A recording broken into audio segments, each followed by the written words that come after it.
Alright, YouTube, it's time to talk briefly about Gary Johnson because he didn't have a good day.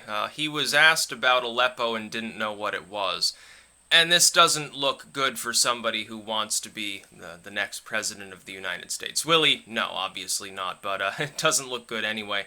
Not that libertarians in an ideological sense necessarily are too concerned with meddling in foreign affairs, but if you're trying to grow your coalition with independent voters, which is what he's trying to do, he's trying to chip off sort of the lean Hillary independence by outlefting her. If you're trying to go after those groups, you can't make such a massive blunder. Now, I'm sure that if you asked 100 Americans on the street, oh, where's Aleppo? Most of them would not know it's in Syria. If you asked them where Syria is on a map, most of them couldn't point it out. Most of them don't know who Bashar al-Assad is. Most of them, what little they know about the Middle East, they got from the lamestream media. So you can't fault a person necessarily for not knowing anything about these things, unless they happen to be running for a position that entails being the commander-in-chief. At that point, it becomes a little bit more, difficult to get a pass on not knowing what the fuck you're talking about. Now, this makes me glad, actually, because, of course, I sort of abandoned the Johnson campaign. I'm still a libertarian. People seem to think that I've left that behind. I haven't. I'm still a libertarian, which is to say American nationalist. In other words, a cultural nationalist, not racial nationalist. But at the same time, if the candidate for the... I'm not such a partisan that I'm going to mindlessly support whoever happens to be the candidate. I happen to have liked Gary Johnson during the sort of vaguely defined primary system of the Libertarian Party. I thought Peterson was okay. McAfee, kind of a blowhard purist, but, decent person, I guess. As far as Johnson, when I said, well, right now what we need is a pragmatist movement within the Libertarian Party to really grow a coalition of libertarian and leaning libertarian individuals, simply because the two-party system right now is extremely vulnerable. You've got Trump, who, for all of his gusto and charisma towards his core supporters and towards independents that have any populism in them at all, a large proportion of the American public is alienated to him. I think that will begin to change after the debates, but it's certainly something you can easily recognize. And Clinton is one of the least liked and most highly untrustworthily rated politicians in our history. So you've got these two people heading the two-party system who are incredibly weak as far as independent draw. Now, Trump has a huge advantage over Clinton when it comes to independent voters. They've clearly reacted to the scandals surrounding her and largely are siding with him. I think if you add that to increased turnout, I think Trump wins the election. I think, honestly, though, Gary Johnson would rather Clinton win it. Not because he likes Clinton's platforms, but because he realizes she'd do such a shitty job, probably the two-party system would decline even further. Whereas Trump, in his message of populism and quasi-nativism, could probably do a fairly good job. If that happens, the third-party movements slip back temporarily into slumber and it delays their rise further.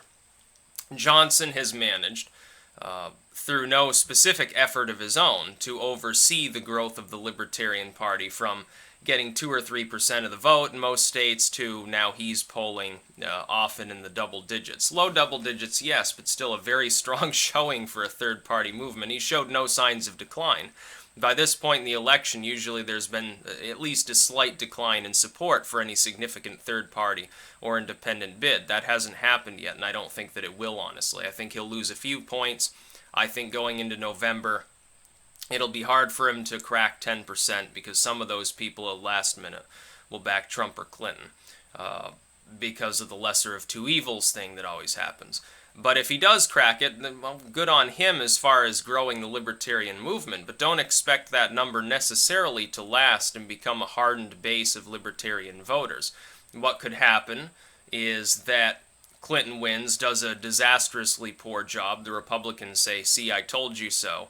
We told you she was evil. The Trumpites, sort of the populists within the party especially, would say this. They would then completely harangue the neocons, probably force them into a schism, take over the party, and then subsequently probably win the next election.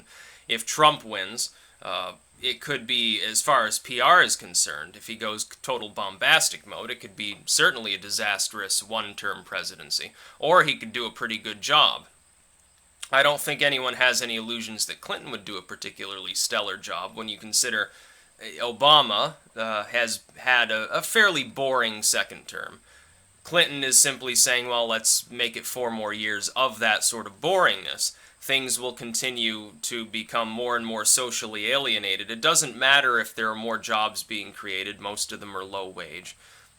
That is true. It doesn't matter that the economy is technically growing because it's growing sluggishly. It doesn't matter that we haven't had in the last few weeks another major terrorist attack because we do still get these attacks here and in Europe anyway. So there's really not that big a redeeming quality to maintaining the status quo, and I've said those who think the status quo is fine largely are going to vote for Clinton. Unless she gets completely lambasted by WikiLeaks with their teasers in their next big leak. That could be a game changer. Otherwise, I would expect that most people who want the status quo, the boringness to continue, will vote for her. Anybody else is likely to vote for Trump unless they completely hate him, in which case they probably are voting for Johnson. That looks like about 10% of the population that plans to vote.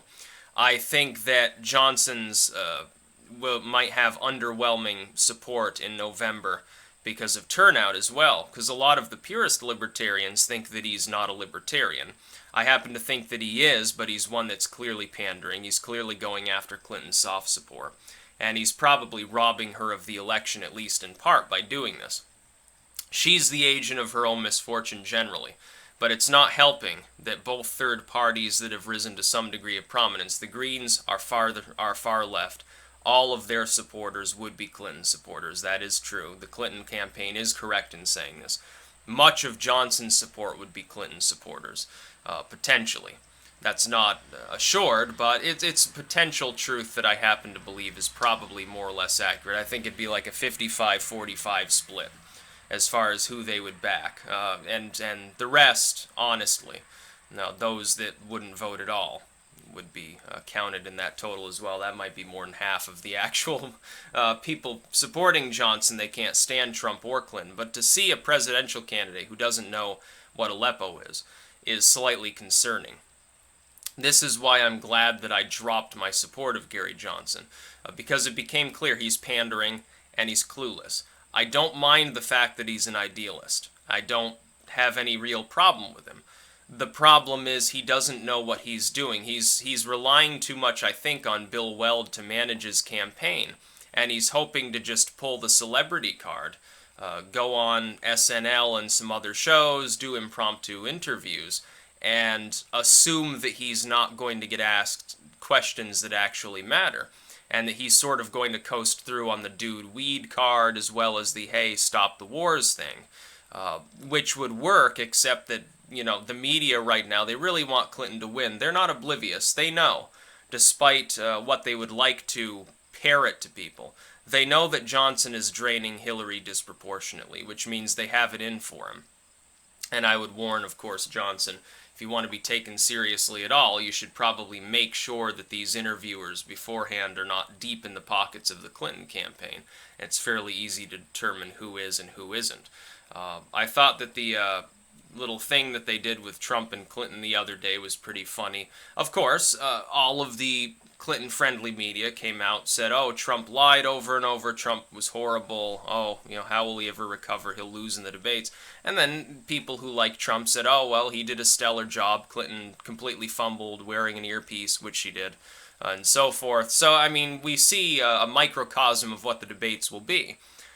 Either Trump or Clinton has to really, really smash their opponent to get anybody in the other side, so-called, of the media to take them seriously.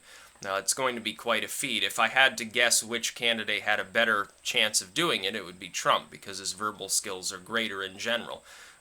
If Hillary truly is relying upon an earpiece to feed her what to say, that just shows that she's probably not really ready to go up in the big leagues against somebody like Trump, who she will attack him.